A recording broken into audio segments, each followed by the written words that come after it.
Hello everyone, कैसे हैं आप सभी लोग। होप सो आप लोग बहुत बढ़िया होंगे। स्वागत है आप सभी स्टूडेंट का ज्ञान सागर क्लासेस में। ज्ञान सागर क्लासेस एक एक्सक्लूसिव प्लेटफॉर्म है जहां पर आपको फाउंडेशन से लेकर के प्लेसमेंट तक की तैयारी देखने को मिलती है।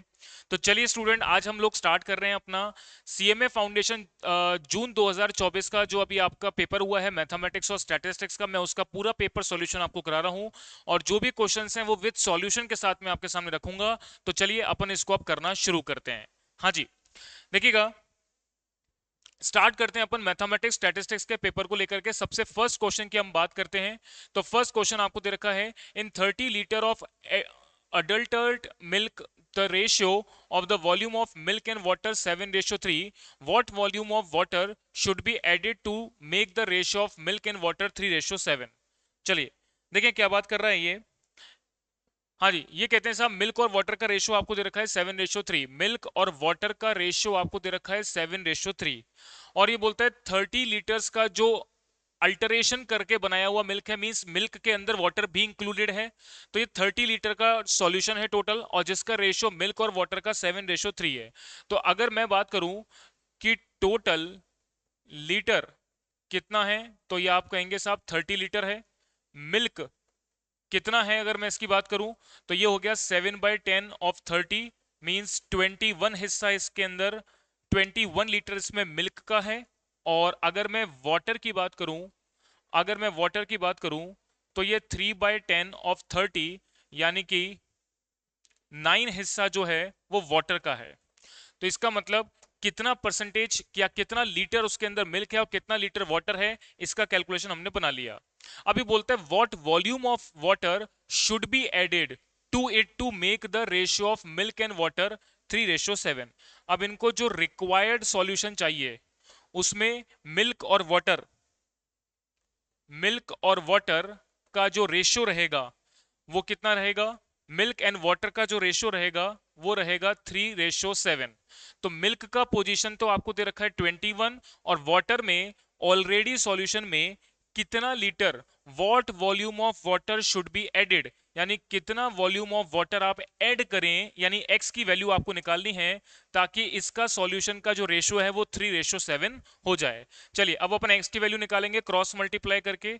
3 को मल्टीप्लाई करूंगा मैं 9+x से और 21 को मैं मल्टीप्लाई करूंगा 7 से। तो 9+x इक्वल टू 3 डिवाइड से आएगा, 21/7 डिवाइड बाई 3। तो ये आपके पास आ गया 7 करेंगे तो 49 और LHS में है आपके पास 9+x। तो x की वैल्यू कितनी आ जाएगी, x की वैल्यू यहां पर आ गई 40 लीटर। इसका मतलब आपको 40 लीटर जो है वाटर ऐड करना है अपने रिक्वायर्ड प्रोपोर्शन के लिए। तो इसका मतलब इसका जो सही जवाब है वो 40 लीटर, ये आपका सही जवाब है। इसका ऑप्शन कौन सा सही हो जाएगा, 20। चलिए नेक्स्ट पार्ट पर अपन आगे बढ़ते हैं। हाँ जी, अगले प्रोपोर्शन की बात करते हैं। चलिए नेक्स्ट क्वेश्चन पे आते हैं, question number 2। Next question number 2 क्या बोलता है, the mean proportion between 2 and 8 आपको निकालना है। हमको मीन प्रोपोर्शन की कैलकुलेशन बनानी है बेटा। मीन प्रोपोर्शन की कैलकुलेशन हमको बनानी है। चलिए अब मीन प्रोपोर्शन की कैलकुलेशन कैसे बनाएंगे, देखें ध्यान से। किन के बीच में बनानी है आपको, 2 और 8 के बीच में। तो मैंने लिखा 2:x प्रोपोर्शन x:8। तो यहां पर हो गया product of the mean value बराबर होगा product of the extreme value, यानी x² इक्वल टू 8 × 2 करेंगे तो 16 और x की वैल्यू आ जाएगी +-4। इसका मतलब मीन प्रोपोर्शन की वैल्यू आएगी +-4। यहां पर ऑप्शन में आपको +4 दे रखा है, इसका मतलब ऑप्शन नंबर ए आपका करेक्ट माना जाएगा। चलिए नेक्स्ट अपन बात करते हैं नेक्स्ट क्वेश्चन पर। हाँ जी, नेक्स्ट क्वेश्चन आपको देखें क्या बोल रहा है, क्वेश्चन नंबर 3। चलिए अब क्वेश्चन नंबर 3 की बात करते हैं।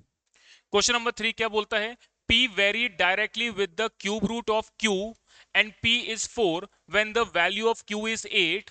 Find the value of Q plus 1 when the value of P is 6. चलिए देखें क्या से बात कर रहे हैं। P vary डायरेक्टली करता है with the cube root of Q। तो P डायरेक्टली वेरी करता है क्यूब रूट ऑफ क्यू से डायरेक्टली वेरी करता है। चलिए वेरिएशन का निशान हटा करके आपको मैंने बताया था कि यहां पर आप इक्वल टू को निशान लगाएंगे और एक कांस्टेंट वैल्यू के से मल्टीप्लाई करेंगे, किसको, रूट क्यू को। अच्छा अब देखें पी की वैल्यू आपको सवाल में कितनी गिवन है, 4 मल्टीप्लाई के सॉरी इक्वल टू के, और वैल्यू ऑफ क्यू आपको दे रखी है 8, यानी रूट में क्यू की वैल्यू आप पुट करेंगे 8। चलिए इसको सॉल्व करते हैं। अच्छा यहां पर ये क्यूब रूट दे रखा है, क्यूब रूट का मतलब क्या होता है?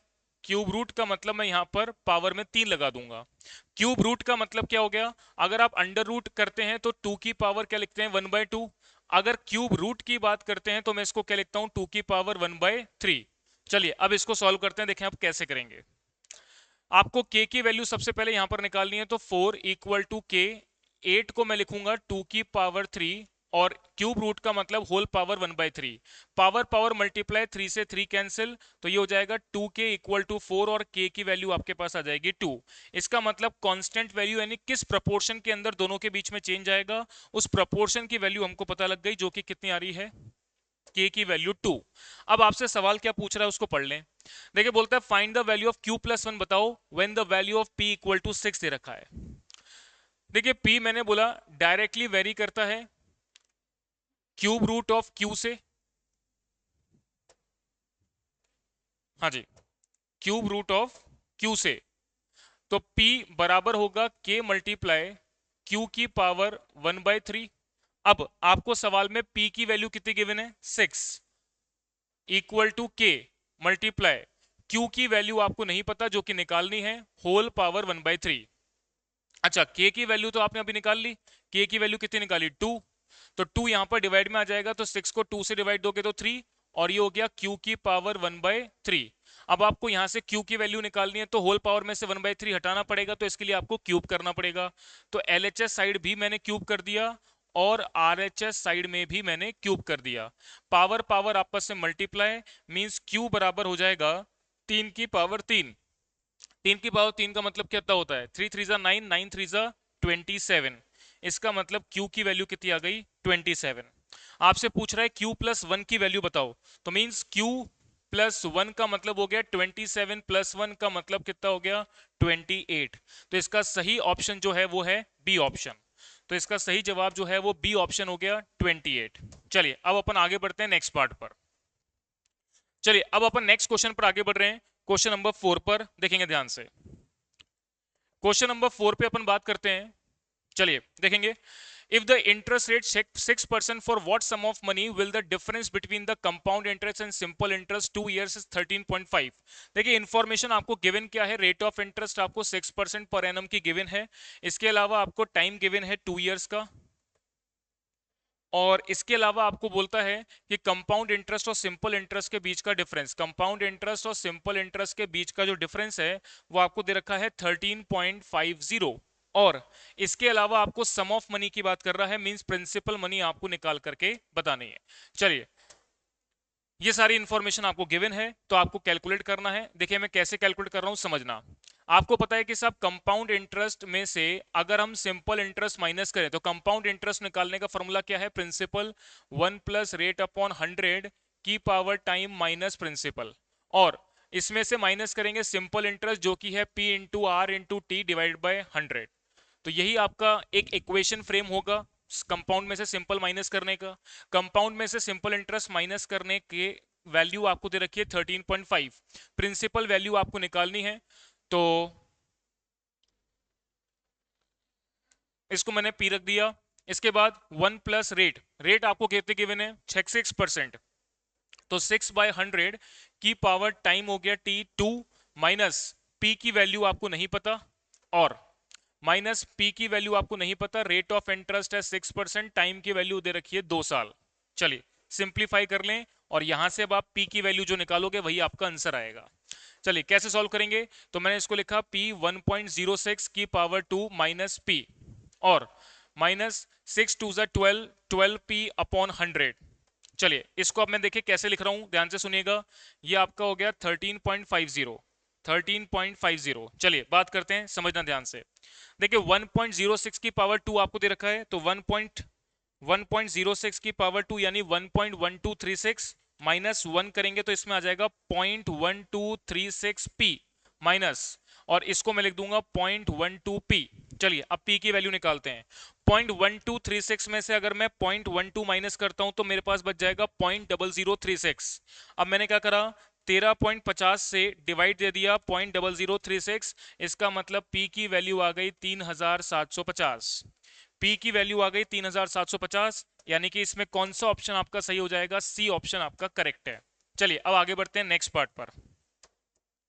हाँ जी, नेक्स्ट क्वेश्चन नंबर 5 आपसे क्या कह रहा है, देखिएगा। A bank offers 4% nominal interest with the quarterly compounding. What is the effective rate of interest? आपको निकालना है। अगर कोई भी रेट ऑफ इंटरेस्ट की इंफॉर्मेशन क्वार्टरली कंपाउंडिंग है तो अकॉर्डिंगली आपको इंटरेस्ट की कैलकुलेशन बनानी है। और जब भी इफेक्टिव रेट ऑफ इंटरेस्ट पूछता है तो मैंने हमेशा बताया आपको सिंपल इंटरेस्ट रेट के फॉर्मूले में लग करके निकालना है। इफेक्टिव रेट ऑफ इंटरेस्ट का मतलब सिंपल इंटरेस्ट रेट की बात कर रहा है। सपोज मैंने प्रिंसिपल 100 अज्यूम किया, रेट ऑफ इंटरेस्ट मुझे दे रखा है 4% पर एनम की रेट से, और टाइम पीरियड मैंने अज्यूम कर लिया 1 साल का। और आप कंपाउंडिंग क्या करते हैं, यहां पर लिखा है कंपाउंडिंग करते हैं आप क्वार्टरली। चलिए, कंपाउंडिंग क्वार्टरली का मतलब क्या होता है? 1 साल में 4 क्वार्टर, तो रेट को आप 4 से डिवाइड देंगे, टाइम को आप 4 से मल्टीप्लाई करेंगे। तो रेट को अगर मैंने 4 से डिवाइड दिया तो एप्लीकेबल रेट हो गई 1, और टाइम को 4 से मल्टीप्लाई किया तो ये आ गया आपके पास 4। चलिए अब हम बात करते हैं कंपाउंड इंटरेस्ट रेट को निकालने की। हाँ जी, चलिए अगर मैं कंपाउंड इंटरेस्ट की कैलकुलेशन बनाता हूं तो फॉर्मूला है प्रिंसिपल 1 प्लस रेट अपॉन 100 की पावर टाइम माइनस प्रिंसिपल। चलिए, प्रिंसिपल वैल्यू आपको दे रखी है 100, और 1 प्लस रेट ऑफ इंटरेस्ट हो जाएगी 1%, तो इसको मैं लिख सकता हूं 0.01। और टाइम पीरियड कितना लेंगे? 4 माइनस प्रिंसिपल कितना हो गया? 4।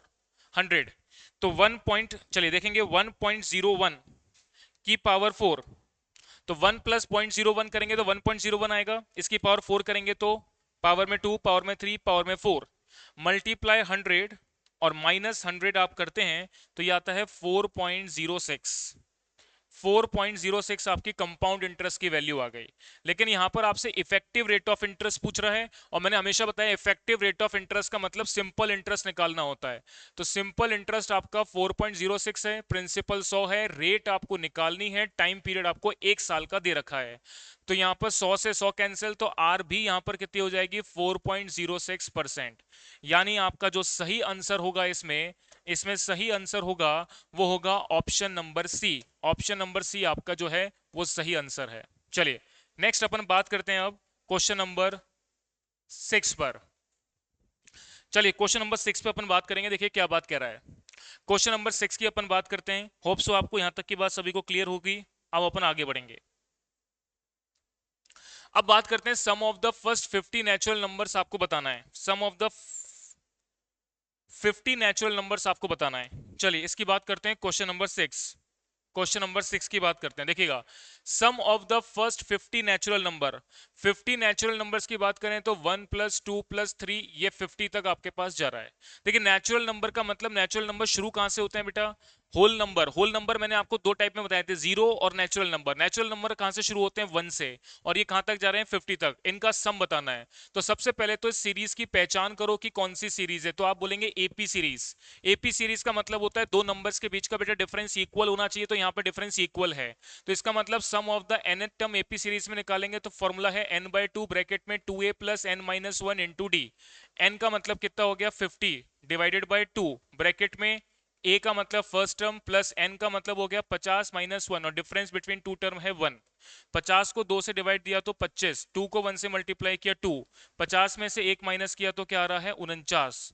49 प्लस 2 करेंगे तो क्या आएगा? 51, और 51 को आप मल्टीप्लाई कितने से करोगे? 25 से, तो ये आपके पास कितना आ रहा है? 1275, यानी कि 1275। 1275 कौन से ऑप्शन में सही है? ए ऑप्शन में करेक्ट है। चलिए ए ऑप्शन आपका सही हो जाएगा। नेक्स्ट अपन बात करते हैं अगला question. A car travel some distance at a speed of 8 kilometre per hour and return at a speed of 12 kilometre per our.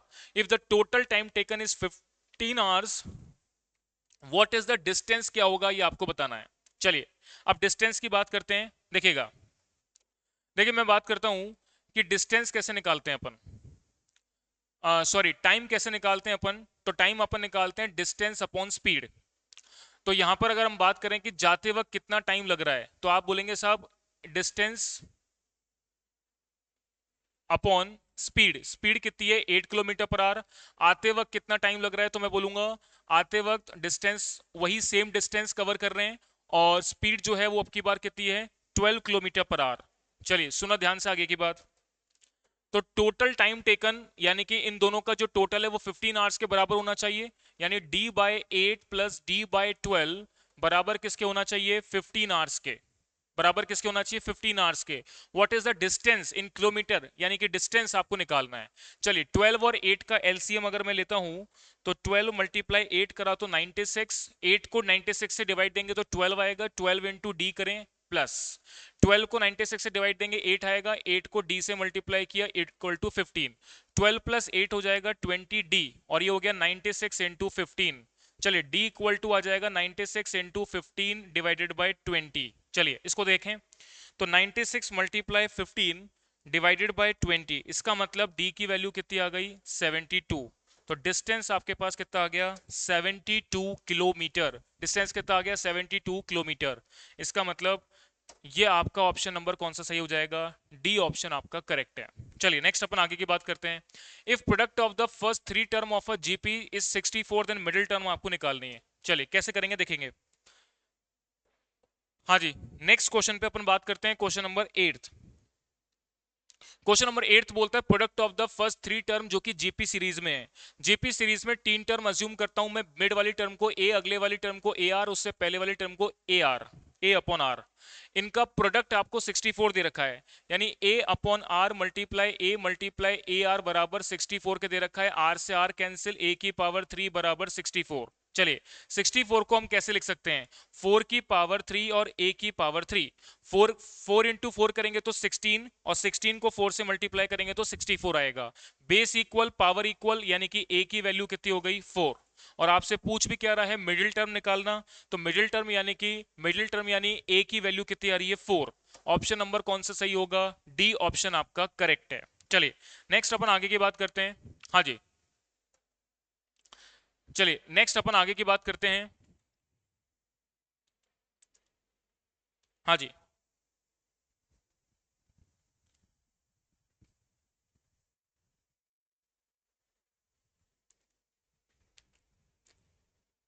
चलिए हाँ जी, नेक्स्ट अपन आगे की बात करते हैं। देखिएगा A and B are subset of universal set U such that union आपको दे रखा है 800, number of A set 300 element है, बी सेट में 400 एलिमेंट है, ए इंटरसेक्शन बी आपको दे रखा है 100।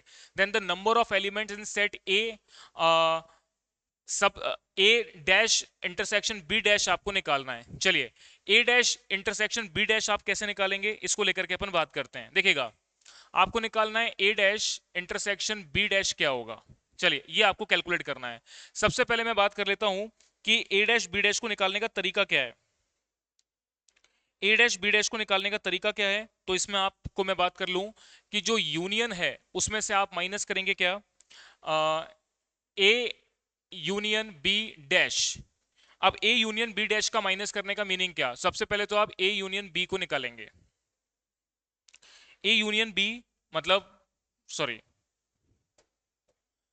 ये जो है ए डैश इंटरसेक्शन बी डैश बराबर किसके होता है, बराबर होता है ए यूनियन बी डैश के बराबर होता है।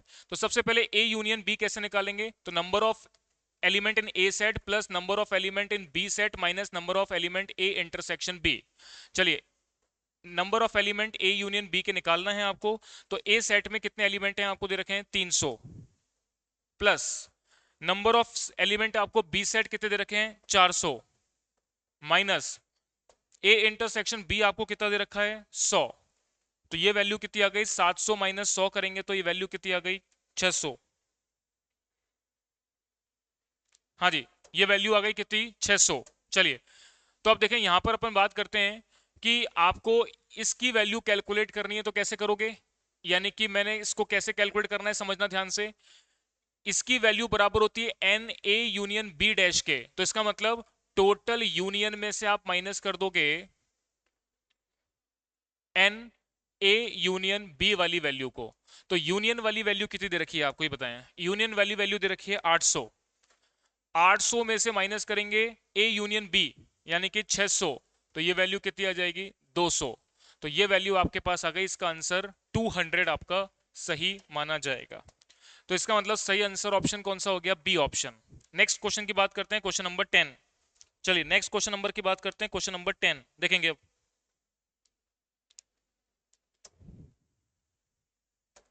क्वेश्चन नंबर 10 की मैं बात कर रहा हूं, देखेंगे इसको। क्वेश्चन नंबर 10 क्या बोलता है, सुनो ध्यान से। ए सेट आपको दे रखा है 1 2 3 4, बी आपको सेट दे रखा है 3 5 7, then A minus B union B minus A आपको निकालना है। हाँ जी, तो ए सेट आपको दे रखा है 1 2 3 4, 1 2 3 4, और बी सेट आपको दे रखा है 3 5 7, बी सेट आपको दे रखा है 3 5 7। चलिए, देन ए माइनस बी आपको निकालना है, A minus B union B minus A आपको निकालना है, बी माइनस ए। चलिए देखिए, a माइनस बी आपको निकालना है, यानी a में से b को माइनस करना है। तो इसका मतलब कॉमन पार्ट क्या माइनस हो जाएगा? 3। तो a के पास क्या बचा? 1 2 4। अच्छा, b माइनस a अगर आप निकालते हो तो b में से माइनस करना है, तो 3 हट जाएगा, तो b के पास क्या बचेगा? 5 और 7। और दोनों का अगर आपको यूनियन निकालना है तो यूनियन में 1 2 4 5 और 7 ये आ जाएंगे। तो 1 2 4 5 7 कहां है? देखो 1 2 4 5 7 आपके पास डी ऑप्शन में है, तो आपका डी ऑप्शन जो है वो करेक्ट हो जाएगा। चलिए, क्वेश्चन नंबर 10 के बाद अब बात करते हैं क्वेश्चन नंबर 11 पर। हाँ जी, क्वेश्चन नंबर 11 पे बात करते हैं, देखेंगे।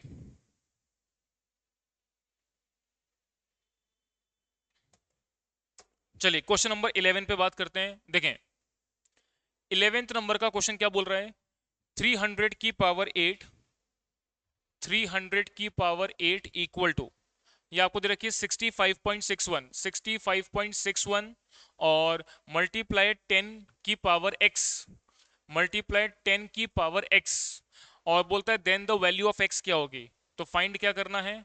Value of x, value of x जो है आपको निकालनी है। चलिए देखेंगे, 300 की पावर 8 को कैसे लिखूंगा मैं? 3 इंटू 100 की पावर 8 बराबर हो गया 65.61 इंटू 10 की पावर x। अच्छा, अब इसको देखो मैं कैसे लिख सकता हूं। इसको मैंने लिखा 3 की पावर 8 मल्टीप्लाई 100 को आप लिख सकते हैं 10 की पावर 2, और होल पावर क्या हो गई? 8, इक्वल टू हो गया 65.61 इंटू 10 की पावर x। देखिए, पावर पावर आपस में मल्टीप्लाई होंगी, तो 10 8 टू जा क्या हो गया? 16, इक्वल टू 65.61 इंटू 10 की पावर x। चलिए सबसे पहले हम बात करते हैं 3 की पावर 8 का सॉल्यूशन क्या होगा। 3 की पावर 8 का सॉल्यूशन क्या होगा? 3 मल्टीप्लाई इक्वल टू प्रेस करके पावर में 2, 3 4 5 6 7 8, इसका मतलब ये वैल्यू आ गई 6561 मल्टीप्लाई 10 की पावर 16 इक्वल टू 65.61 इंटू 10 की पावर x। अब 65.61 डिवाइड में आएगा, तो 6561 को मैं डिवाइड दे देता हूं 65.61 से, तो ये आपके पास आ गया 100, और 100 को मैं क्या लिख सकता हूं? 10 की पावर 2 मल्टीप्लाई 10 की पावर 16 इक्वल टू 10 की पावर x। मल्टीप्लाई में बेस वैल्यू बराबर पावर आपस में ऐड हो जाएगी, तो 16 प्लस 2 कितना हो गया? 18, बराबर 10 की power x, base equal power equal, इसका मतलब x की वैल्यू कितनी आ जाएगी? 18। तो इस सवाल का जो सही आंसर होगा, इस सवाल का जो सही आंसर होगा वो क्या होगा? x equal to 18। तो इसका मतलब x इक्वल टू 18 का मतलब सी ऑप्शन आपका करेक्ट है। हाँ जी, अब आगे बढ़ते हैं अपन नेक्स्ट पार्ट पर। अब आगे बढ़ते हैं अपन नेक्स्ट पार्ट पर, देखेंगे क्वेश्चन नंबर 11 के बाद अपन बात करते हैं क्वेश्चन नंबर 12 की। देखिए 3 की पावर दे रखा है x माइनस वाई, 3 की पावर x माइनस वाई बराबर आपको दे रखा है 27। इसके अलावा आपको इंफॉर्मेशन दे रखी है 3 की पावर x प्लस वाई, 3 की पावर x प्लस वाई बराबर आपको दे रखा है 243, 243। चलिए इसके बाद x की वैल्यू आपको बतानी है क्या होगी। देखिए 3 की पावर x माइनस वाई बराबर 27 को आप क्या लिखेंगे? 3 3 जा 9, 9 3 जा 27, इसका मतलब 3 की पावर 3। और 3 की पावर x प्लस वाई बराबर 243 को आप क्या लिखेंगे? 243 को आप क्या लिखेंगे? 381, 3 को क्या करेंगे? 27, 3 से 9, 3 से 3, 3 से 1, इसका मतलब एलसीएम लिया तो 3, 1 2 3 4 5, यानी 243 को मैंने लिखा 3 की पावर 5। चलिए अब देखिए मैंने कैसे लिखा, base equal means power equal, means x minus y बराबर क्या हो गया? 3 के। अच्छा, इसी प्रकार x प्लस वाई बराबर किसके हो गया? 5 के। तो इसका मतलब आपके पास बेस इक्वल पावर इक्वल के फॉर्मूले से अपन ने निकाल लिया। अब आपसे पूछ क्या रहा है सवाल में पूछ रहे हैं एक्स की वैल्यू किसके बराबर होगी। चलिए देखेंगे। अब एक्स की वैल्यू निकालनी है तो ये मैंने लिखा 3 + y, वाई उधर प्लस से चला गया। अब इधर एक्स की जगह पुट कर दो आप, क्या y + 3 + y = 5। तो ये हो गया 2y, 3 उधर चला जाएगा तो ये आ जाएगा 2, 5 में से 3 गए तो 2 बचे, y की वैल्यू कितनी आ जाएगी 1। y की वैल्यू मैंने यहां पर पुट करी, यानी कि 3 + 1 कितना हो जाएगा 4। तो x की वैल्यू कितनी आ गई 4। x की वैल्यू 4, यही वैल्यू आपको निकालनी थी। इसका मतलब ऑप्शन नंबर कौन सा सही है, सी ऑप्शन आपका एकदम करेक्ट है। चलिए नेक्स्ट अपन आगे बढ़ेंगे क्वेश्चन नंबर 13 पर। क्वेश्चन नंबर 13 पर देखिएगा। क्वेश्चन नंबर 13 पर मैं आगे बढ़ रहा हूं। हाँ जी देखेंगे। अब देखिए लॉग बेस में 2 है, लॉग बेस में 2 है, इसके बाद लॉग बेस में 3, लॉग बेस में 3, लॉग बेस में 2 नंबर x, लॉग बेस में 2 नंबर x, और ये बराबर दे रखा है आपको 0 के। देन आपको x की वैल्यू निकालनी है। चलिए देखिए मैं आपको इसको ओरली बता देता हूं, ओरली कैसे करना है अपने को इस क्वेश्चन को सॉल्व। हाँ जी देखते जाइएगा। ओरली मैं इस पार्ट को कैसे सॉल्व कर रहा हूं। यहां पर एक समथिंग वैल्यू आएगी, सपोज मैंने अज्यूम कर लिया 8। अगर आप 8 रखते हैं तो देखिए यहीं पे बता देता हूं, x की वैल्यू अगर 8 रखते हैं तो 8 को मैं 2 की पावर 3 लिखूंगा, तो बेस इक्वल पावर इक्वल 3 आगे आ जाएगा। तो बेस इक्वल पावर इक्वल, इसका मतलब ये भी क्या हो जाएगा 1। तो ये 1 हो गया, तो यहां पर 1 आ जाएगा। लॉग बेस 2 नंबर 1, तो log 1 की वैल्यू किसके बराबर होती है 0 के बराबर। इसका मतलब x की वैल्यू क्या सही हो जाएगी 8। अगर आप x की वैल्यू 8 रखते हो तो इसका अल्टीमेट सॉल्यूशन क्या आएगा 0 के बराबर। चलिए नेक्स्ट अपन बात करते हैं क्वेश्चन नंबर 14 पर। क्वेश्चन नंबर 14 आपको क्या बोलता है साहब, एलसीएम निकालना है फैक्टोरियल 3 फैक्टोरियल 4 फैक्टोरियल 5 का। चलिए यहीं पे कर लेते हैं अपन इसको सॉल्व। हाँ जी देखिए फैक्टोरियल 3 को आप लिखेंगे क्या 3 × 2 यानी कि 6। 4 को क्या लिखेंगे आप 4 × 3 × 2 × 1, 4×3 = 12, दूना 24। और 5 फैक्टोरियल को क्या लिखेंगे आप 5 × 4 × 3 × 2, तो यानी 5 × 4 × 3 × 2, यानी कि कितना आ गया ये 120। हाँ जी अब आपको इसका एलसीएम लेना है बेटा। एलसीएम कैसे लिखेंगे, 6 से काटो 1, 4, 20, फिर 4 से काटो 5, फिर 5 से काटो, ये सब कुछ कट गया। एलसीएम लिया है बस मैंने, 6 × 4 × 5 करेंगे तो कितना आ रहा है 120। इसका मतलब सी ऑप्शन आपका करेक्ट है। चलिए आगे की बात करते हैं। अब polygon of n side has 2 diagonal, the value of n क्या होगी। देखिए एन सी 2 - एन, जितने भी नंबर ऑफ डायगोनल्स निकालने होते हैं उसका फॉर्मूला होता है ये इस, और नंबर ऑफ डायगोनल आपको दे रखे हैं 2, मींस एन की वैल्यू निकालनी है। चलिए देखिए अगर मैं एन की वैल्यू 8 4 रखता हूं, देखो वैसे तो आपको ये बाय डिफॉल्ट ही समझ में आना चाहिए। एक रेक्टेंगल लेते हैं अपन, रेक्टेंगल की 4 साइड होती है और उसमें डायगोनल कितने बनते हैं 2। तो यहां पर 2 डायगोनल बनने वाले एन की साइड निकालनी है। तो चाहे आप स्क्वायर ले लें, वो भी 4 साइड होती हैं 2 डायगोनल बनते हैं। आप रेक्टेंगल ले लें, वहां पर भी 4 साइड होती हैं 2 डायगोनल बनते हैं। तो 2 डायगोनल बनने मतलब साइड कितनी होनी है 4 होनी है। तो इसका मतलब ऑप्शन नंबर ए आपका करेक्ट है। इसको करने की जरूरत ही नहीं है, अदरवाइज मैं करके बता देता। चलिए नेक्स्ट अपन आगे की बात करते हैं। अगला क्वेश्चन नंबर है 16। एक्सप्रेस करना है 5 × 6 × 7 × 8 × 9, ओरली कर लेंगे। 5 × 6 × 7 × 8 × 9, तो ये वैल्यू आपके पास आ रही है 15,120। अब आपको इसमें से ऑप्शंस छांटने, कौन से ऑप्शंस का सॉल्यूशन 15,120 आ रहा है। देखिए अपन अगर सी ऑप्शन की बात करते हैं तो यहाँ पर लिखा है फैक्टोरियल 9 अपॉन फैक्टोरियल 4। सॉल्व कर लो इसको। तो कैसे करोगे, 9 × 8 × 7 × 6 × 5 और into factorial 4 divide by factorial 4। Factorial 4 से फैक्टोरियल 4 कैंसिल। 9 × 8 7 6 5 को मल्टीप्लाई कर लो, 9 × 8 × 7 × 6 × 5, तो ये भी कितना आ रहा है 15,120। इसका मतलब यहाँ पर सी ऑप्शन आपका करेक्ट है, क्योंकि इसका आंसर बिल्कुल सटीक बैठ रहा है। चलिए नेक्स्ट अपन आगे की बात करते हैं। अब देखिए अगला बोलता है if the product of the root of a square ax² + 2x + c = 0 is 3, then the sum of the root क्या होगा ये बताना है। हाँ जी सम ऑफ द रूट आपको बताना है, इसका क्या होगा। एक मिनट में पानी पी लूं।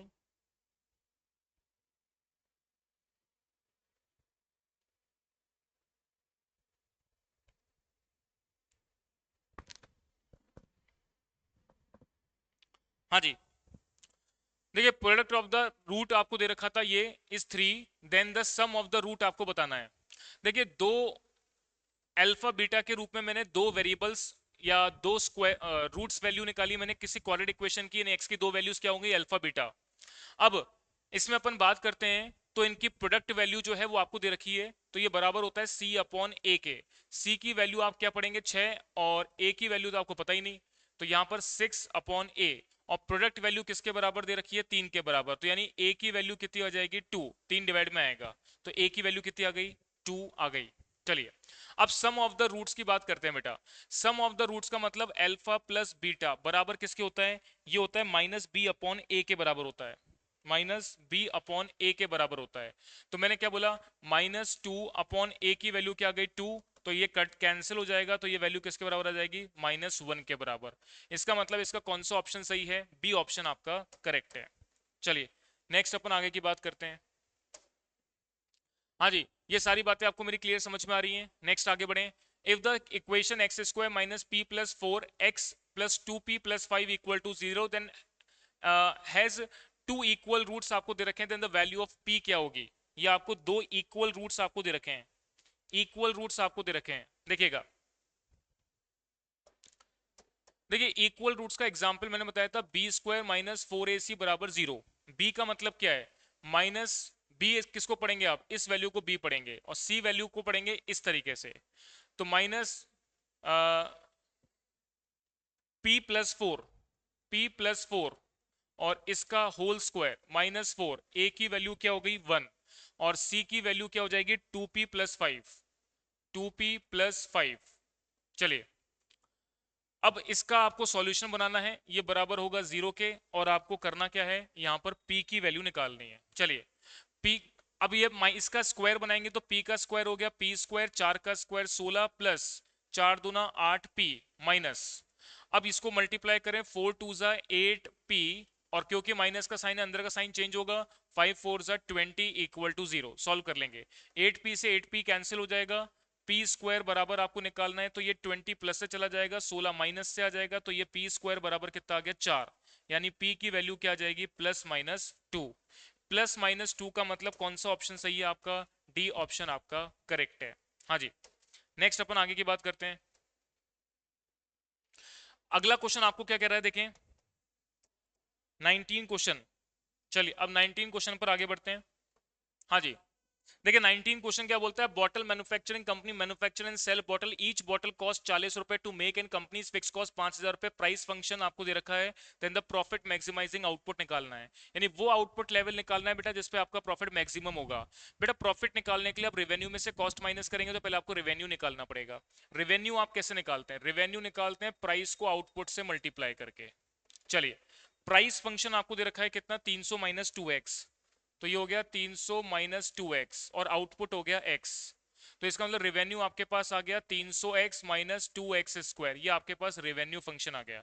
कॉस्ट फंक्शन की अगर मैं बात करूं तो कॉस्ट फंक्शन दे रखा है 40 रुपए पर बॉटल, यानी कि 40x, और इसके अलावा फिक्स कॉस्ट आपको दे रखी है 5000, इसमें आप जोड़ देंगे 5000 फिक्स कॉस्ट के रूप में।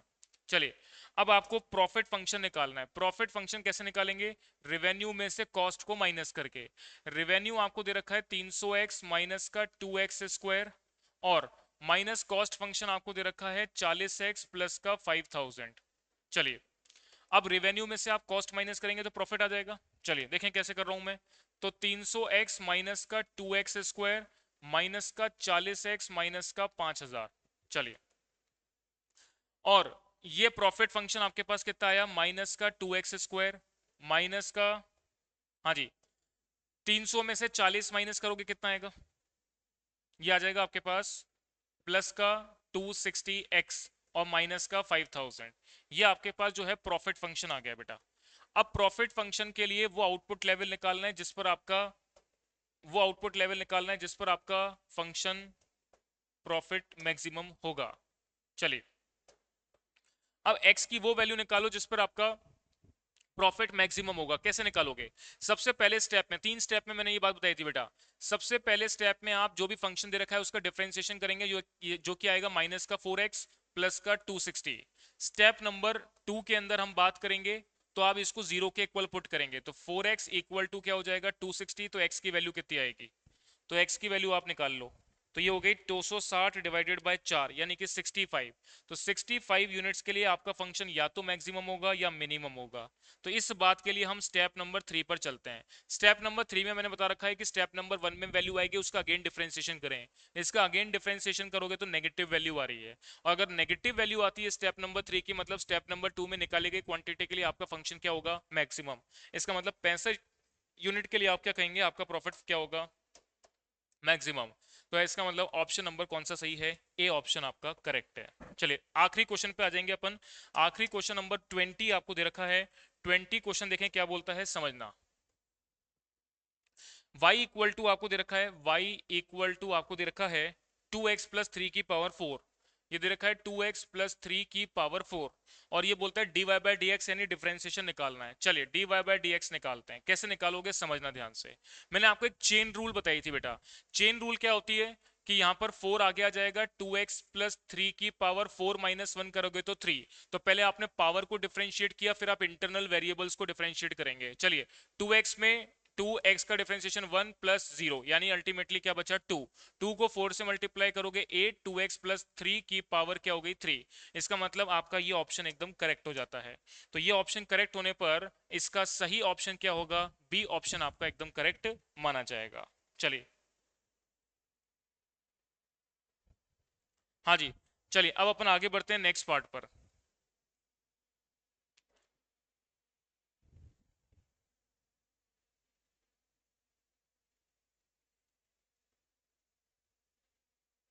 हाँ जी, अब अपन नेक्स्ट पार्ट पर आगे बढ़ते हैं, क्वेश्चन नंबर 21 पर। चलिए अब अगला बोलता है statistical data collected by the government agency.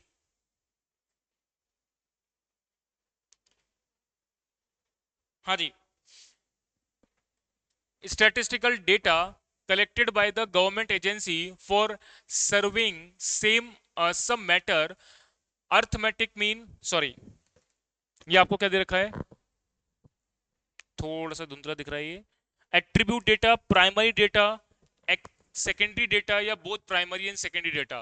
देखो statistical data collected by the government agency for serving, survey करने के लिए वो सबसे पहले जो सबसे पहला प्राइमरी डेटा हम सेलेक्ट करते हैं उसको लेते हैं ये। तो प्राइमरी डेटा मतलब डायरेक्टली कलेक्ट किया गया, जनता से डायरेक्टली जो डेटा कलेक्ट किया जाता है उसी को प्राइमरी डेटा के रूप में माना जाएगा। चलिए when which of the following diagram is used to find the value of mode graphically। मैंने बताया था मोड को जब आप ग्राफिकली कैलकुलेट करते हैं तो हिस्टोग्राम के थ्रू करते हैं, और अगर आप कोई भी प्रकार के फ्रैक्टाइल्स की कैलकुलेशन करते हैं बेटा तो आप ओजाइव के थ्रू करते हैं। तो यहां पर मैंने बताया था फ्रैक्टाइल्स मतलब मीडियन से रिलेटेड फ्रैक्टाइल्स तो आप ओजाइव में निकालोगे, मोड की कैलकुलेशन आप हिस्टोग्राम के रूप में करोगे। चलिए आगे बढ़ते हैं। The cumulative frequency table required to find out which of the following. Cumulative frequency की जरूरत कहां पड़ती है आपको, तो आप बोलेंगे साहब मीडियन के अंदर पड़ती है। ठीक है चलिए, the average of the lower and upper class limit is called, इसको बोलेंगे क्लास मार्क। क्लास बाउंड्री अलग होती है, क्लास विड्थ अलग होती है, फ्रीक्वेंसी तो अलग ही बोलते हैं, क्लास मार्क बोलेंगे क्योंकि ये एवरेज निकाल रहा है लोअर एंड अपर का। चलिए नेक्स्ट आगे बढ़ेंगे। बोलता है आगे the algebraic sum of the deviation of 10 observation measure 30 is 20 the arithmetic mean of the observation. देखिए अगर मैं अर्थमेटिक मीन का कैलकुलेशन शॉर्टकट मेथड से करता हूं तो assumed mean plus sigma dx upon क्या आता है एन। तो इसका मतलब ये बोलता है कि algebraic sum of deviation of 10 observation measure from 30 is 20। तो सम ऑफ द डेविएशन कितना आ रहा है 20, नंबर ऑफ ऑब्जर्वेशन कितने हैं 10, और फ्रॉम 30 से लिया गया है मतलब अर्थमेटिक मीन कितना है 30। तो ये कितना हो जाएगा कटने के बाद 30 प्लस 2 मतलब कितना हो गया 32। इसका मतलब ऑप्शन नंबर कौन सा सही है, डी ऑप्शन आपका करेक्ट माना जाएगा। चलिए नेक्स्ट अपन बात करते हैं 26 पर। बोलता है if the harmonic mean of 2a and b and 8 B 24/7, ये 8 ही लिखा हुआ है।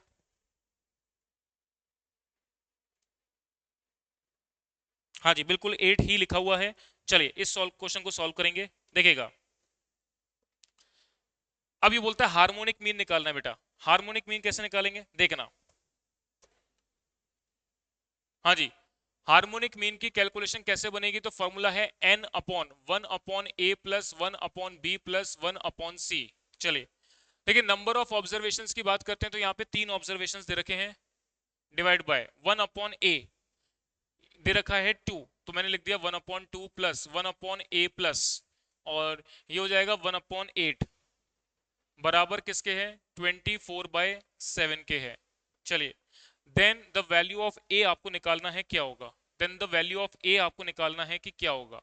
तो 24/7 इक्वल टू, चलिए सॉल्व करें, डिनोमिनेटर में एलसीएम लेंगे तो कितना आएगा 16a, तो 2 से 16 काटेंगे तो 8a बचेगा, प्लस ये आ जाएगा 16 प्लस ये आ जाएगा दूना 16 2a, तो ये आपके पास हो गया 16a रेसिप्रोकल होकर के ऊपर आ जाएगा मल्टीप्लाई 3, 8 और 2 क्या हो गया 10a प्लस 16 बराबर हो गया 24/7। चलिए इसको सॉल्व कर लें। हाँ जी, तो यहाँ पर 16 को 30 से मल्टीप्लाई करेंगे तो ये हो जाएगा 48a divided by 10a plus 16 equal to है 24/7। तो आप इसको क्रॉस मल्टीप्लाई कर लेंगे। चलिए, तो मैंने क्रॉस मल्टीप्लाई किया तो 24 को मैं मल्टीप्लाई करूंगा 10a प्लस 16 से, और 48a अलग से आ जाएगा, 48a को 7 से मल्टीप्लाई कर देंगे। चलिए, तो ये आपके पास हो गया 240a प्लस 24 को आप 16 से मल्टीप्लाई करते हैं तो ये आ जाएगा 384, और 48 को आप 7 से मल्टीप्लाई करते हैं तो ये आ जाएगा 336a। हाँ जी, अब 384 equal to 336a minus 240a equal to, तो 336 माइनस 240 बराबर कितने आ जाएगा 96a, और ये हो गया 384। तो a की वैल्यू क्या आएगी 384/96, यानी a की वैल्यू कितनी आ गई 4। चलिए, a की वैल्यू यहाँ पर 4 आ गई, यही आपसे पूछी जा रही थी, तो a की वैल्यू क्या आ गई 4। इसका मतलब कौन सा ऑप्शन सही है, बी ऑप्शन आपका करेक्ट है। चलिए नेक्स्ट अपन आगे बढ़ते हैं क्वेश्चन नंबर 27 पर। क्वेश्चन नंबर 27 बोलता है variable x and y are related by the 4x minus 3y equal to 5 if the median and mode of the value x and x are 4 and 5 respectively, then value of mean of y is, आपको बताना है। सुनो ध्यान से, देखो आपको ये equation दे रखी है, मीडियन एंड मोड की कैलकुलेशन x वेरिएबल की फॉर्म में 4 और 5 गिवन है, तो y वेरिएबल की फॉर्म में क्या होगा वो बताना है। देखिए आपके पास इक्वेशन 4x माइनस का 3y इक्वल टू 5 है। अगर आप x की वैल्यू 4 रखते हो तो 4 चौक 16 माइनस का 3y इक्वल टू 5, तो ये 3y उधर चला जाएगा, प्लस से 5 इधर आ जाएगा, 16 में से 5 माइनस करेंगे तो 11 बचेगा, यानी y की वैल्यू क्या आ जाएगी 11/3। और ये वैल्यू मैंने मीडियन की रखी थी, तो ये वैल्यू मीडियन की कहलाएगी बेटा। इसी प्रकार से इक्वेशन है 4x माइनस का 3y इक्वल टू 5, आपने y की वैल्यू रख दी 5, तो 4x माइनस ये हो गई 25, सॉरी x की वैल्यू रखनी है आपको यहाँ पर। हाँ जी, x की वैल्यू रखनी है आपको, x की वैल्यू कितनी है 5, तो 5 चौक 20 माइनस 3y इक्वल टू 5, तो 20 में से 5 माइनस करेंगे 15 equal to 3y, y equal to कितना आ जाएगा 5, तो y की वैल्यू आ गई 5। तो यहां पर ये वैल्यू किसकी आ गई, मोड की आ गई। अब आपको मीन निकालना है बेटा, मीन निकालना है, तो वैल्यू ऑफ मीन आपको निकालना है। कैसे निकालोगे, देखो आपको रिलेशनशिप फॉर्मूला पता है, मोड बराबर 3m माइनस 2x बार, तो इधर आ जाएगा 2x बार बराबर 3m माइनस का z, तो 3 मीडियन की वैल्यू कितनी है 11/3, और मोड की वैल्यू कितनी है आपके पास 5, और ये हो गया 2x बार। सॉल्व करें, 3 से 3 कैंसिल आया, 11 में से 5 गए, इधर बचा 2x बार, 11 में से 5 माइनस करोगे तो क्या बचेगा 6, 2x बार, तो x बार की वैल्यू कितनी आ जाएगी 3, x बार की वैल्यू कितनी आ जाएगी 3। इसका मतलब इसमें ऑप्शन नंबर कौन सा सही हो जाएगा 3 ऑप्शन, यानी कि ए ऑप्शन आपका करेक्ट है। चलिए अब अपन आगे बढ़ते हैं क्वेश्चन नंबर 28 पर। क्वेश्चन नंबर 28 बोलता है range of the first prime numbers आपको बताना है। पहले 5 प्राइम नंबर की रेंज मतलब 2 3 5 7 11, तो प्राइम नंबर मतलब जिनका डिविजिबल एग्जैक्टली दो नंबर से हो, एक तो खुद से और एक 1 से। अब 11 में से आप रेंज निकालते हैं कैसे, लार्जेस्ट माइनस स्मॉलेस्ट, तो 11 में से 2 माइनस करोगे तो कितना आएगा 9, इसका मतलब डी ऑप्शन आपका करेक्ट है। चलिए आगे बढ़ते हैं। इसके बाद बोलता है for a sample of 10 observations, ये आपको गिवन है, देन द स्टैंडर्ड डेविएशन आपको निकालना है क्या होगा। बेटा स्टैंडर्ड डेविएशन का फॉर्मूला मैंने आपको बताया हुआ है शॉर्टकट मेथड से, वो यहां पर लग जाएगा sigma x square upon n minus sigma x upon n का होल स्क्वायर। तो इसका मतलब ये वैल्यू आ गई 200/10 माइनस 20/10 और इसका क्या हो गया होल स्क्वायर रूट कर देंगे। तो ये 0 से 0 कैंसिल होके 20, 0 से 0 कैंसिल होके 2, 2 का स्क्वायर करेंगे 4, रूट कर देंगे। 20 में से 4 गया तो 16, 16 का रूट कर रहा तो कितना बच रहा है 4। इसका मतलब ऑप्शन कौन सा सही हो जाएगा, सी ऑप्शन आपका करेक्ट है। हाँ जी। नेक्स्ट अपन बात करते हैं सिमेट्रिकल डिस्ट्रीब्यूशन। Q1 आपको दे रखा है, Q3 दे रखा है, बाउले मेजर स्क्यूनेस का लगा करके मीडियन की वैल्यू निकालनी है। बेटा बाउले मेजर बोलता है Q1 plus Q3 minus 2m, इसको बराबर में ले जाओ तो 2m बराबर हो जाएगा Q1 प्लस Q3, और m की वैल्यू अगर आपको निकालनी है तो Q1 Q3 कितना है 34 प्लस 42 डिवाइडेड बाई 2। चलिए, हाँ जी, आप ऐसे भी सोच सकते हैं कि आप ऐसे भी सोच सकते हैं कि Q3 और Q1 को मिलाकर के तो कल्टाइल 3 कल्टाइल 1 क्या हो जाएगा पूरा, और पूरे को आधे से डिवाइड दोगे तो आधा मीडियन बच जाएगा। तो 34 प्लस 42 डिवाइड बाय 2 करेंगे तो मीडियन कितना आ जाएगा 38। तो मीडियन की वैल्यू कितनी आ गई 38। इसका मतलब ऑप्शन कौन सा सही हो जाएगा, डी ऑप्शन आपका करेक्ट है। चलिए आगे बढ़ते हैं।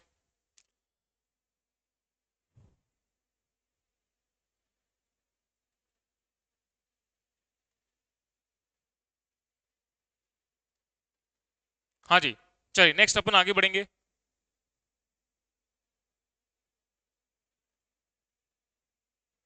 हाँ जी, देखिएगा आप, इसके बाद देखें कोवेरियांस आपको दे रखा है, वेरियांस दे रखा है एक्स और वाई का, देन कोरिलेशन निकालना है। भाई वेरियांस ऑफ एक्स का रूट करेंगे तो स्टैंडर्ड डेविएशन ऑफ एक्स आ जाएगा, स्टैंडर्ड डेविएशन ऑफ वाई 5 आ जाएगा। अब आपको पता है कोरिलेशन का फॉर्मूला होता है covariance between x and y upon standard deviation of x and standard deviation of y. तो कोवेरियांस आपको दे रखा है 12/3 इंटू 5, तो यानी कि 12/15 कर लो बस। ये वैल्यू कितनी आ रही है 0.8, 0.80 का मतलब बी ऑप्शन आपका करेक्ट है। हाँ जी, आगे बोलते हैं साहब वेरियांस आपको दे रखा है, स्टैंडर्ड डेविएशन दे रखा है, कोरिलेशन दे रखा है, बी वाई एक्स निकालना है। बी वाई एक्स का फॉर्मूला मैंने आपको बताया था standard deviation of y upon standard deviation of x multiply correlation. Standard deviation of y आपको दे रखा है 18, स्टैंडर्ड डेविएशन ऑफ एक्स यानी कि एक वेरियांस दे रखा है तो इसका अंडर रूट करेंगे तो 12 आ जाएगा, कोरिलेशन की वैल्यू दे रखी है 0.90, सॉल्व कर लें। तो 18 मल्टीप्लाई 0.9 डिवाइड बाय 12, तो ये वैल्यू कितनी आ रही है 1.35। इसका मतलब डी ऑप्शन आपका बेटा करेक्ट है। हाँ जी, आगे बढ़ते हैं। इसके बाद नेक्स्ट क्वेश्चन आपको बोलता है साहब रिग्रेशन लाइन आपको y ऑन x वाली दे रखी है, और then the value of the correlation coefficient आपको निकालना है। बेटा कोरिलेशन कोफिशिएंट निकालने का फॉर्मूला होता है sigma dx dy upon root में sigma d square x multiply sigma d square y. तो dx dy आपको दे रखा है 90 डिवाइडेड बाय रूट में डी स्क्वायर एक्स आपको कितना दे रखा है 125 मल्टीप्लाई 180। हाँ जी, 125 को 180 से मल्टीप्लाई करके आप इसका रूट कर देंगे तो 150 आएगा, और 90 को अगर आप 150 से डिवाइड देते हैं तो ये वैल्यू आ जाएगी बेटा 0.60। 0.60 का मतलब ए ऑप्शन आपका करेक्ट है। चलिए नेक्स्ट अपन आगे बढ़ते हैं नेक्स्ट पार्ट पर, देखिएगा। इसके बाद बोलता है regression coefficient of x and y and y on x आपको दे रखा है, देन कोरिलेशन कोफिशिएंट निकालना है। बेटा कोरिलेशन की वैल्यू मैंने बताई थी कैसे, रूट में b x y multiply b y x. चलिए, बी एक्स वाई की वैल्यू कितनी है, ये आपको दे रखी है माइनस का 1/2, माइनस का 1.2, और ये दे रखी है माइनस का 0.3। हाँ जी, दोनों का आपस में मल्टीप्लाई करके रूट कर दो, तो 1.2 मल्टीप्लाई 0.3 और इसका रूट करा तो कितना आ रहा है 0.6। अब ध्यान से सुनना, दोनों कोफिशिएंट अगर नेगेटिव हैं तो कोरिलेशन की वैल्यू भी नेगेटिव आएगी, तो ये नेगेटिव आएगी मतलब माइनस का क्या हो जाएगा 0.60। इसका मतलब बी ऑप्शन आपका करेक्ट है। चलिए आगे बढ़ते हैं अब। हाँ जी, देखेंगे अब इफ एक्स बार वाई बार आपको दे रखा है बी एक्स वाई आपको दे रखा है, then the regression equation x on y आपको बनानी है। चलिए बहुत सिंपल रिग्रेशन इक्वेशन बना के बता देता हूं मैं। कौन सी बनानी है आपको, एक्स ऑन वाई वाली। तो एक्स एक्स ऑन वाई की इक्वेशन कैसे बनाते हैं, तो x माइनस एक्स बार और b x y multiply y minus y bar. चलिए, x माइनस एक्स बार ये कितना दे रखा है 6, बी एक्स वाई आपको कितना दे रखा है, ये आपको दे रखा है 0.65, और y माइनस वाई बार कितना दे रखा है 7। चलिए अब इस इक्वेशन को बना लो, x माइनस 6 इक्वल टू, चलिए 0.65 y माइनस, तो 0.65 को मल्टीप्लाई कर दोगे आप किससे 7 से, तो ये आ जाएगा 4.55। चलिए, अब x माइनस 0.65y और माइनस का 6 उधर प्लस से चला जाएगा, तो 6 माइनस 4.55 ये आपके पास आ जाएगा 1.45। मीन्स आपकी ये इक्वेशन जो है बनेगी। देख लें कहां पर है ये। तो x minus 0.65y equal to 1.45, यानी कि डी ऑप्शन आपका करेक्ट माना जाएगा। चलिए नेक्स्ट आगे की बात करते हैं। अगला क्वेश्चन है the correlation coefficient between shoe size and intelligence of a person. बेटा शू साइज और इंटेलिजेंस ऑफ पर्सन का कोई आपस में लेना देना ही नहीं है, तो ना तो इसका पॉजिटिव कोरिलेशन आंसर होगा, ना ही इसका नेगेटिव कोरिलेशन होगा। इस नेगेटिव कोरिलेशन मतलब कोई रिलेशन तो होना चाहिए आपस में, लेकिन कोई रिलेशन नहीं है। इसका आंसर जो है वो होगा नॉनसेंस कोरिलेशन। आपस में कोई इसका कोरिलेशन नहीं है, कोई कोरिलेशन की वैल्यू नहीं बैठ सकती, तो आप इसको नॉनसेंस कोरिलेशन का नाम देंगे। चलिए नेक्स्ट आगे बढ़ते हैं। Question number 37. The correlation coefficient of rank of n students in two subject of a test 0.25 and the sum of the square of differences of the rank 63. The number of students appeared in the test क्या होंगे? देखिए rank difference का formula मैंने correlation निकालने का बताया था 1 minus 6 sigma d square upon n और n स्क्वायर माइनस 1। यहां पर कोरिलेशन की वैल्यू आपको किसी दे रखी है 0.25, 1 माइनस 6 सिग्मा डी स्क्वायर, ये आपको कितना दे रखा है 63, और डिवाइड में है n स्क्वायर माइनस 1। चलिए सॉल्व कर लें। ये आपके पास आ जाएगा इधर प्लस से, तो मैंने लिखा 63 इंटू 6 यानी 378 अपॉन n की पावर 3 माइनस n बराबर 1 माइनस 0.25, और ये आ जाएगा 0.75। चलिए तो 378 को आप 0.75 से डिवाइड दे दें, तो यानी कि ये वैल्यू आपके पास आ जाएगी, क्रॉस मल्टीप्लाई कर लेंगे तो ये आपके पास वैल्यू आ जाएगी n क्यूब माइनस m बराबर आ जाएगा 504। चलिए अब इसको सॉल्व करने की जरूरत नहीं है आपको, n की जगह क्या रखें कि 504 आ जाए। सपोज मैं 8 रखता हूं, तो 8 का क्यूब क्या हो गया 8 इंटू 8 इंटू 8, और माइनस 8 करेंगे तो कितना आ रहा है 504। इसका मतलब ए ऑप्शन आपका करेक्ट है। आगे बढ़ जाएंगे 38 पर। हाँ जी 38 क्वेश्चन क्या बोलता है, इफ फॉर द इवेंट्स ए और ए डैश पी ए बराबर पी ए डैश के है, यानी कि P probability of A event और probability of A dash event equal है। इसका मतलब ये आपस में बिल्कुल डिफरेंट हो गई। डिफरेंट हो गई मतलब ये पहली बात तो इक्वली है, तो इसका मतलब इक्वल लाइकली है दोनों, और दूसरा दोनों जो हैं वो अलग अलग हैं, अलग अलग हैं तो म्यूचुअली एक्सक्लूसिव इवेंट्स के नाम से जाने जाएंगे। भाई ए और ए डैश का मतलब क्या होता है कि टोटल यूनियन में से आप ए माइनस करोगे तो ए डैश बचेगा, तो ए डैश और ए आपस में डिफरेंट हो गया, और उनकी प्रोबेबिलिटी आपको सेम दे रखी है, मींस वो दोनों डिफरेंट हैं, म्यूचुअली एक्सक्लूसिव हैं, और आपस में क्या है इक्वल हैं सेम होने के कारण से। तो इसका मतलब 38 का क्वेश्चन नंबर सही कौन सा हो जाएगा, सी ऑप्शन करेक्ट हो जाएगा। चलिए इसके बाद हम बात करते हैं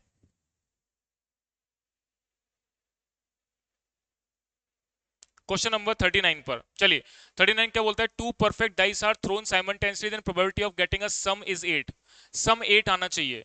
भाई आप अगर किसी डाइस को 2 बार थ्रो करते हो तो 36 आउटकम बनेंगे, और 36 आउटकम में उनका सम क्या आना चाहिए बेटा 8 आना चाहिए। तो देखो मैंने सबसे पहले बोला 2 और 6, 6 और 2, इसके बाद 5 और 3, 3 और 5, इसके बाद 4 और 4, इसके बाद बस, इसके अलावा और कोई ऐसे आउटकम नहीं है जिनका सम 8 आ रहा हो। तो इसका मतलब फेवरेबल आउटकम हो गए 5, टोटल आउटकम हो गए 36, तो इसका मतलब डी ऑप्शन आपका करेक्ट हो जाएगा। For the events A and B probability of A आपको दे रखा है 1/2, प्रोबेबिलिटी ऑफ बी आपको दे रखा है ए यूनियन बी आपको दे रखा है ए ऑब्लिक बी, आपको कैलकुलेट करके बताना है। चलिए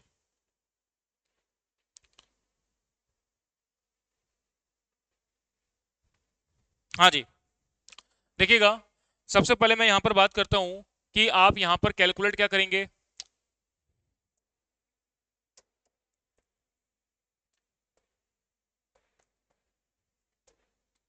हाँ जी देखिए आपके पास प्रोबेबिलिटी ऑफ ए ये आपको दे रखा है 1/2, प्रोबेबिलिटी ऑफ बी ये आपको दे रखा है कितना 1/3, और probability of A union B आपको दे रखा है 7/12। ए यूनियन बी आपको दे रखा है 60/12। चलिए इसके बाद आपको निकालना है, चलिए ए यूनियन बी निकालना है, इंटरसेक्शन निकालना है, सॉरी। देखिए मैं आपको पहले बात बता देता हूं कि probability of A upon B बराबर क्या होता है। तो ये होगा probability of A intersection B upon, क्योंकि बी डिनोमिनेटर में है इसलिए प्रोबेबिलिटी ऑफ बी से आप डिवाइड दे देंगे। चलिए, तो पहले आपको ए इंटरसेक्शन बी निकालना है। तो ए यूनियन बी बराबर किसके होता है, probability of A plus probability of B minus probability of A intersection B के। तो यूनियन की वैल्यू दे रखी है 7/12, ए दे रखा है 1/2, बी दे रखा है 1/3, और आपको ए इंटरसेक्शन बी की वैल्यू निकालनी है। तो ए इंटरसेक्शन बी की वैल्यू निकालने के लिए 1/2 प्लस 1/3, और ये माइनस से आ जाएगा 7/12। 12 एलसीएम ले लिया तो 6, 3 3 4 माइनस 7, 10 में से 7 गए तो क्या बचे 3/12। तो इसका मतलब इसकी वैल्यू आ गई 3/12, और बी इवेंट की प्रोबेबिलिटी दे रखी है 1/3। सॉल्व कर लो बस इसको। तो 3/12 मल्टीप्लाई ये हो जाएगा 3/1, तो 4, इसका मतलब आंसर क्या आ जाएगा 3/4। तो ये सॉल्यूशन आपका 3/4 आ रहा है। 3/4 का मतलब कौन सा ऑप्शन सही होगा इसमें देख लो आप। ऑप्शन नंबर ए आपका करेक्ट है, ठीक है ना, ऑप्शन नंबर ए आपका करेक्ट है। चलिए, बोलता है two events A and B are said to be independent. Independent का मतलब आपस में बिल्कुल अलग हैं। तो क्वेश्चन नंबर 41 का जो आंसर होगा ये आपका कहलाएगा, देखें मैंने अभी आपको बताया कि probability of A upon B ये बराबर होगा probability of A intersection B upon probability of B. Intersection का मतलब क्या होता है, आपस में बिल्कुल अलग, तो इनको सेपरेटली आप मल्टीप्लाई कर लें, और divide by probability of B, तो ये कैंसिल हो जाएगा, प्रोबेबिलिटी ऑफ ए के बराबर होगा। इसका मतलब इसका ऑप्शन सही कौन सा होगा, सी ऑप्शन आपका करेक्ट है। चलिए 41 के बाद आप बात करते हैं 42 पर। देखिए, अ card is drawn from a well shuffle pack of 52 card, the probability of drawing king और क्वीन एंड स्पेड।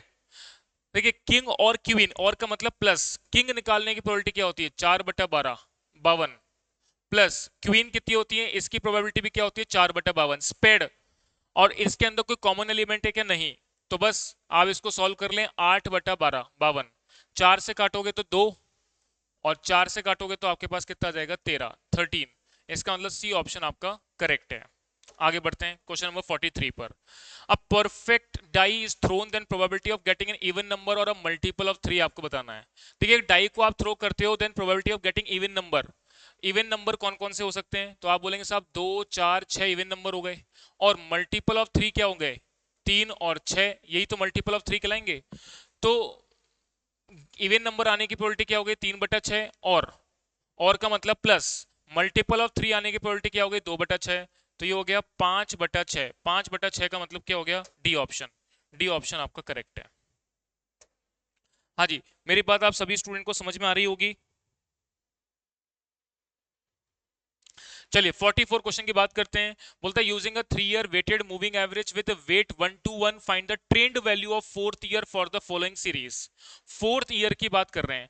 देखो 4th ईयर के लिए 3 साल का मूविंग एवरेज निकालना है। 3 साल मतलब तीसरा चौथा पांचवा, तो इसका आपको मूविंग एवरेज निकालना है, वेटेड मूविंग एवरेज। इसका वेट आपको दे रखा है 1 to 1, मल्टीप्लाई कर लो, 5 एकम 5, 7 दूना 14, 8 एकम 8, जोड़ लो, तो 14 प्लस 8 हो गया 6 7 8 22, और 4 26 और 1 27, 27 वेट को डिवाइड दे देंगे 2 1 3 4, 4 से डिवाइड दे दो, 27/4 सॉल्व करो, देखो कितना आ रहा है 27, डिवाइड बाय 4 करेंगे तो ये आपके पास आ रहा है 6.75। इसका मतलब ऑप्शन नंबर कौन सा सही है, सी ऑप्शन आपका करेक्ट है। चलिए नेक्स्ट अपन आगे बढ़ते हैं अगले पार्ट पर, 45 पर।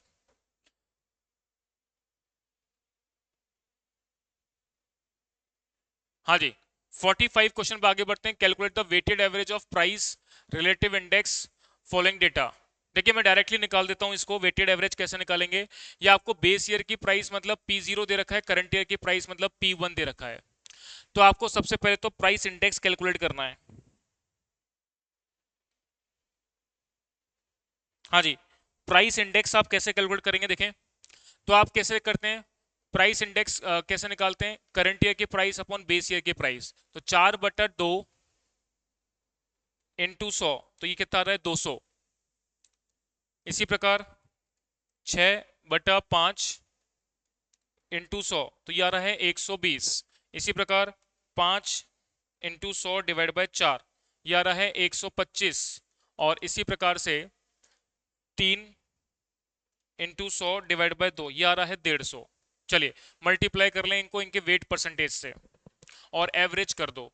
तो मैंने इसको कर देता हूं, आप अपने आप कर लेना है, इसको वेट से मल्टीप्लाई करके सिग्मा वेट कर देना बस, या 200 का 40% निकाल करके आप परसेंटेज फॉर्म में भी कर सकते हैं। 120 का आप निकाल लो 30%, 125 का आप निकाल लो 20%, और 150 का आप निकाल लो 10%। तो ये आपके पास आ रहा है 156। तो समेशन आप करेंगे तो ये वैल्यू आ जाएगी 156। चलिए ये आपका सही है।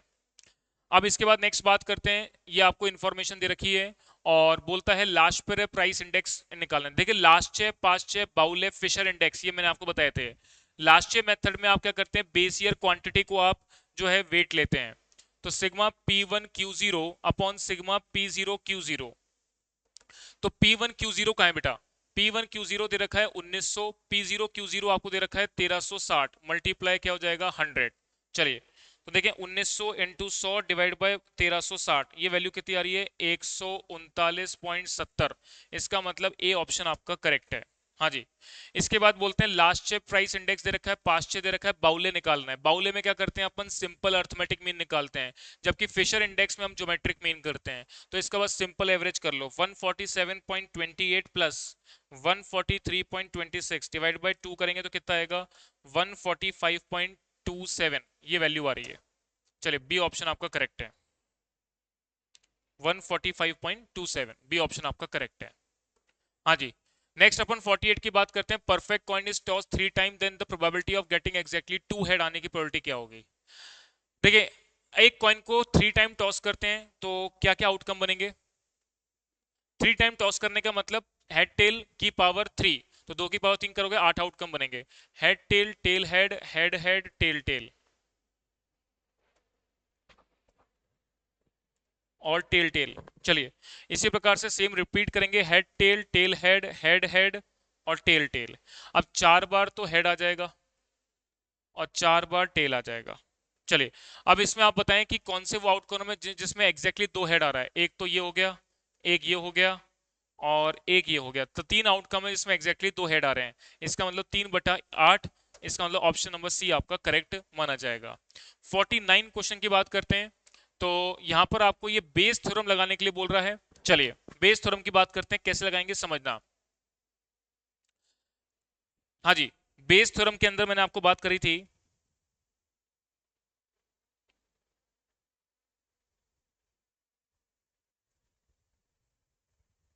चलिए बेस थ्योरम के अंदर हम बात करते हैं। देखिएगा, देखिए यहां पर आपको बी इवेंट और बी टू इवेंट के अकर होने के चांसेस इक्वल 1/2 दे रखे हैं, और बी इवेंट अगर होता है तो ए इवेंट के चांसेस 1/3 हैं, बी टू होता है तो ए इवेंट के चांसेस 2/3 हैं। ए इवेंट अकर हो रहा है ये बात तो पता है, लेकिन बी वन में से हो रहा है इस बात की प्रोबेबिलिटी बतानी है।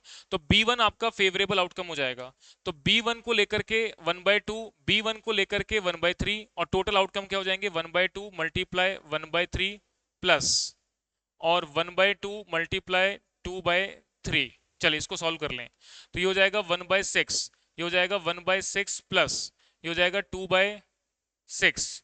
तो ये हो गया आपके पास 1/6 अपॉन 3/6, और 6 से 6 कैंसिल, तो ये आंसर आ जाएगा आपके पास 1/3। इसका मतलब डी ऑप्शन आपका इसमें करेक्ट हो जाएगा। चलिए मेरी बात आप सभी को क्लियर हो गई। अब लास्ट क्वेश्चन अपना बचता है, लास्ट क्वेश्चन आपका बचता है, और लास्ट क्वेश्चन आपको दे रखा है, if A B an event then which one of the following statement is true. अगर एक इवेंट है तो कौन सा स्टेटमेंट आपका ट्रू होगा। इवेंट की वैल्यू क्या जीरो के ग्रेटर होती है, नहीं बराबर भी तो होती है। क्या जीरो की वैल्यू ग्रेटर देन और इक्वल टू जीरो होती है, बिल्कुल सही, ये बात भी आप सही बोल सकते हैं। और एक इवेंट जीरो से ज्यादा, वन से छोटी, मतलब इवेंट जो है उसकी मैक्सिमम प्रोबेबिलिटी किसके बराबर हो सकती है, वन के बराबर। भाई आप कोई भी इवेंट की प्रोबेबिलिटी या तो नहीं होगी या होगी, और टोटल प्रोबेबिलिटी क्या होती है 1। तो यानी कि प्रोबेबिलिटी किसी भी इवेंट के अकर होने की जीरो होगी, या नेगेटिव प्रोबेबिलिटी थोड़ी ना होती है। भाई किसी इवेंट के होने के चांसेस या तो हैं या नहीं है। नहीं है तो प्रोबेबिलिटी क्या होगी, जीरो होगी। नेगेटिव तो जा ही नहीं सकता, तो यानी कि जीरो और उससे ज्यादा मैक्सिमम कितना जाएगा, एक। या तो एक हो सकती है या जीरो या उसके बीच में। इसका मतलब कौन सा ऑप्शन यहाँ पे सही हो जाएगा, सी ऑप्शन। तो इस सवाल में आपका सी ऑप्शन एकदम करेक्ट है। चलिए, तो आप सभी स्टूडेंट ने यहाँ पर अपने मैथमेटिक्स और स्टैटिस्टिक्स के सारे क्वेश्चंस चेक कर लिए होंगे कि कौन से आंसर्स आपके सही हैं, और होप सो आपको आपका पेपर बहुत बढ़िया गया होगा। तो आपको आपके एग्जाम के लिए ज्ञान सागर क्लासेस की तरफ से ऑल द बेस्ट।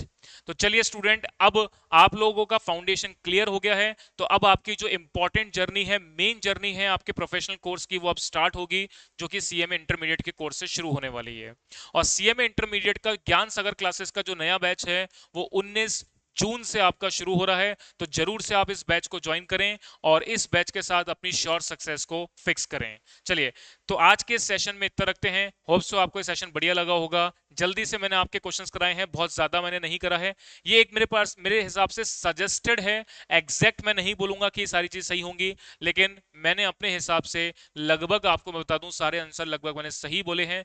तो सजेस्टेड आंसर्स हमारी तरफ से हैं, और ये आप लोग अपने आप चेक कर लीजिएगा। चलिए, तो आज के सेशन में इतना रखते हैं, मिलते हैं नेक्स्ट, तब तक के लिए धन्यवाद।